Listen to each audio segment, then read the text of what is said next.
It is. The other glass, the clear glass we got back there is really soft, and this glass is just creamy. I mean, I don't know how to explain. That's when I see it, it feels like, just feels so dang creamy, you know, like. So creamy in the fact that there's it don't get away from you. Flexibility without soft. It sags easier. Yeah, I think. But it doesn't run all over the place. Though. Yeah. Right. I'm trying to think of what I could compare it to, but it's just really different. And chemically or compositionally, you don't really know what makes a difference. No, there is a difference. No, but it does remind me a little bit of, like I said, of what Dad we used to make, you know, years ago. Me and Bart did that for years too. But now we're gonna blow that bubble like I was telling you about. Oh yeah, cool. So we're gonna make one of the little bases out of this, one of our little bud bases. So I'm gonna go ahead and blow a little bubble with it.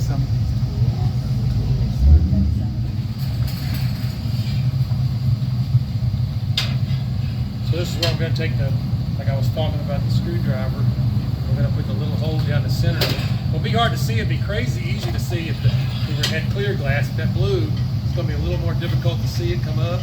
But I've driven that little hole in there. Now we're going to take, there's the wet stick. Yeah. And I'm going to touch that hot glass, and you're going to see that moisture that turns to steam.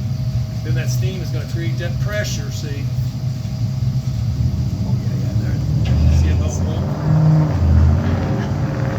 And that's a true piece. Like we always said, that is a true piece of hand-blown glass. I mean, that literally, you know, was blown by hand and not by mouth. But now we've got that little, we've got that open cavity inside there now. Yeah. Wow. I'm so glad you're giving. I'm so glad you guys are asking him all these questions. I said, I'm so glad you're explaining all this to them.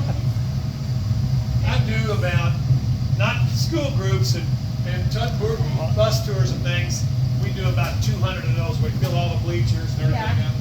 But I'll probably go over this at least, like with individuals like yourself, maybe 600 times a year easily. Yeah. You know, yesterday I did it 5 times. Yeah.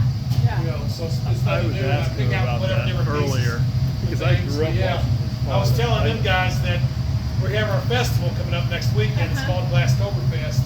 And I won't go through the whole story, but every year for the last 5 years, we have run a special color. So normally we just have clear glass, where I've dipped that in white, you know, and we got a furnace back there full of nothing but clear. But this year we're using this sapphire blue glass, and that's why it looks different. But it's old fitting glass is what it is from West Virginia. Okay. So where they went out of? They went out of business back about 2011 or 10 or something like that. And so we ended up with 5 55-gallon drum barrels of color from a guy that taught, are you guys from Indiana? Up here at Hanover College. He taught a glass blowing class at Hanover College for a little while. Instead of them making glass from raw materials, the sand, soda ash, limestone, all that stuff, instead of doing that,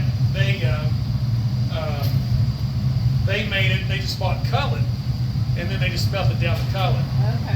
Now, the good thing about that is this is going to be really pretty. Yeah.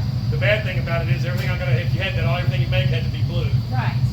So when somebody comes in and wants a 50th wedding anniversary or they want a different color, you couldn't switch it. But when you just add the colors to the clear glass, then you can switch it all the time.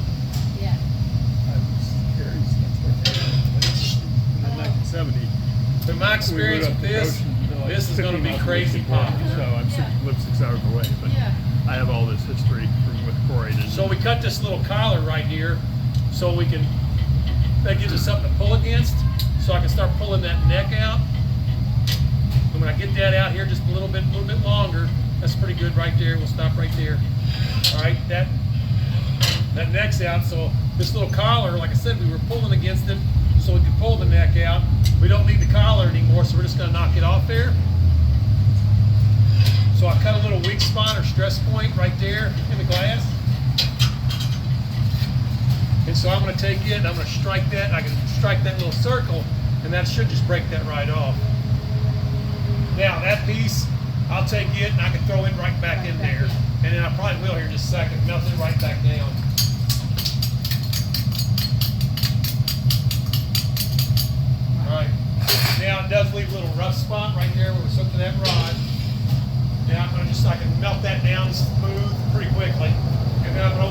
just a little bit so we can get 2 or 3 long stem flowers in it. And it'll be pretty much good to go. This color's gonna be great, Joe. I'll tell you right now. It's gonna be really good.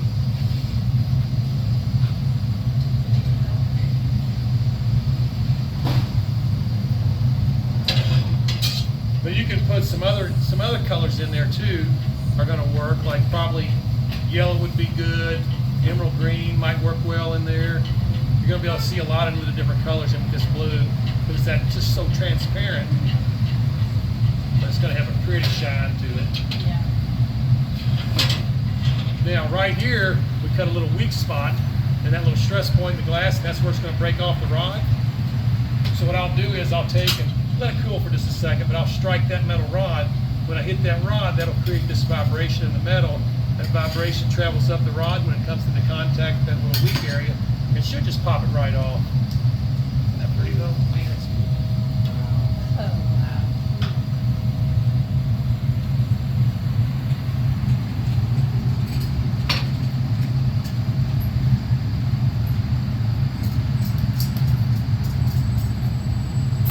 Now we can take also, put a little drop of water right on that stress line. That'll create a little bit of a thermal shock, you know, or that quick change of temperature right there. That'll help it come on too. You can take this torch, smooth that off.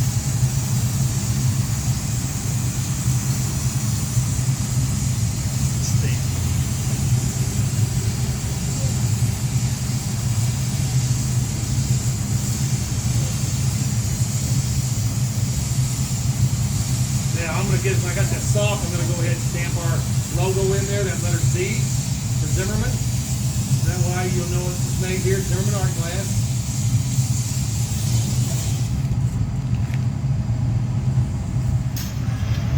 Tell you something else really neat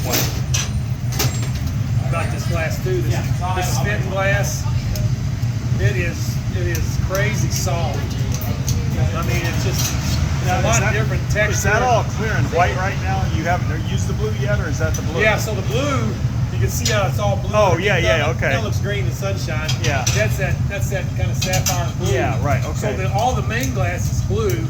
But like I said, hopefully you're going to be able, when I put this next layer of blue over top of it, you'll be able to see the white and everything through all the blue. You should be able to. Yeah. There's got a few bubbles in it, but we're going to might mess around. Give them do that now. Yeah. You want me to turn that off? I would just leave it. Thanks, sir. Yeah. See, Josh.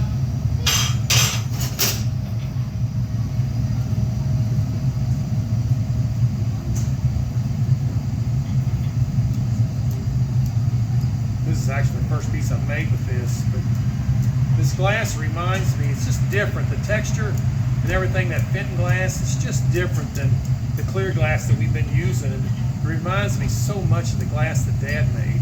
Because back then we made our own glass batch and everything, our own formula. It just reminds me so much of that.